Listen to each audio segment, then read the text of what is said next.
ล่าเอ้ยพระอาจารย์ขออวยพรให้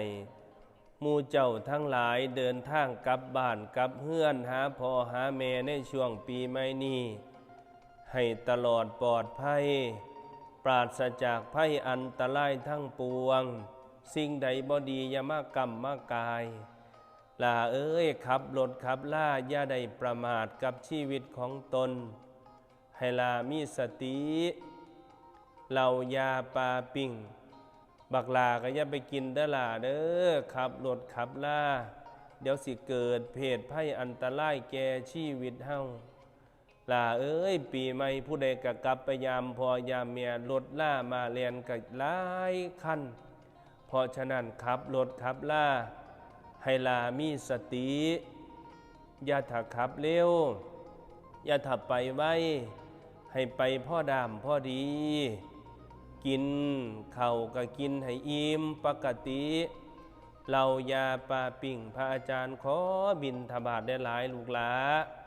อย่าไปแตะอย่าไปต้องอย่าไปกินคันอยากกินกับหอดเฮือนหอดซ่านเห็นหน้าพ่อหน้าแม่ลูกเต้าพี่น้องป้องปายแล้วจังค่อยซื้อมากินฉะนั้นนอนให้มันอิ่มขับรถขับล่าออกจากที่ทำงานของตนบ้านพักของตน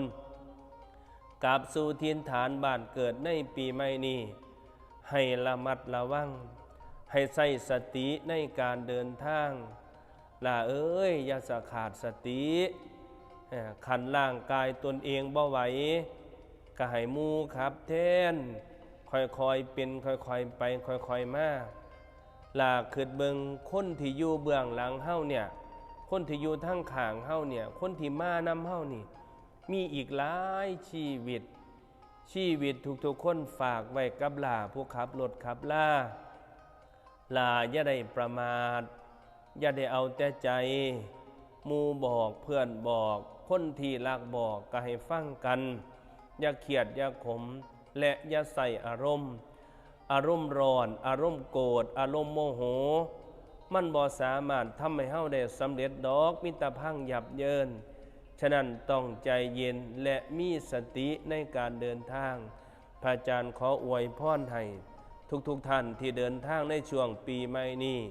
เดินทางมาก็ขอให้ตลอดปลอดภัยเดินทางกลับก็ขอให้ตลอดปลอดภัยกลับมาเฮือนมาบ้านอย่างมีความสุขขอคุณพระพุทธพระธรรมพระสงฆ์